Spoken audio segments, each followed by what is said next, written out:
Okay guys, so we're going to have our own little Clark Griswold moment here. So I just spent the last little bit wiring up the pod lights to go on the mirror cowls, and I haven't tested this out yet, so I have no idea if it's going to work. I took a bunch of tips from a bunch of people on YouTube, and I'm not an electrical engineer. But I know enough to be dangerous, so we're going to test this out here and see if this works.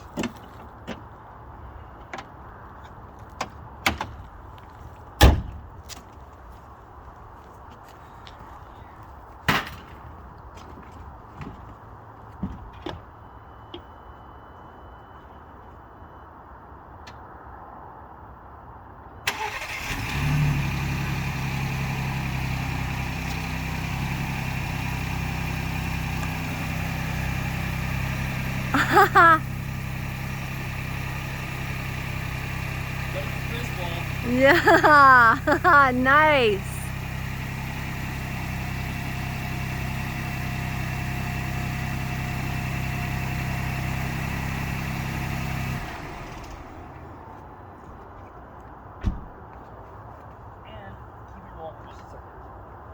So just to be clear, there's a ton of videos out there on YouTube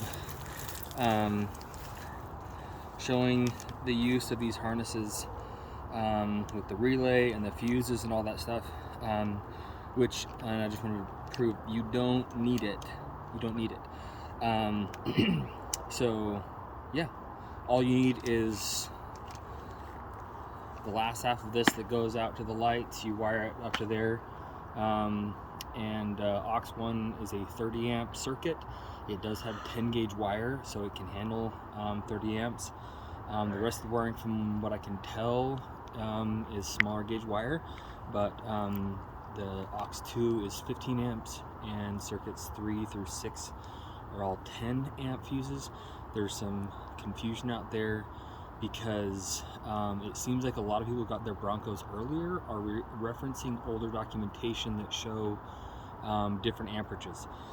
The Ford Pass app, as well as the onboard built-in owner's manual, show the corrected documentation, which shows just that aux 1 is 30 amp, aux 2 is 15 amp, and 3 through 6 are all 10 amp. The reason for that is aux 1 is, and you can use it for whatever you want really, but that's where that fridge is supposed to go, which is a 30 amp circuit, which is hence the larger wire. And I just verified as well that the cable that they have slotted for that is a 10 gauge wire. So anyways, later.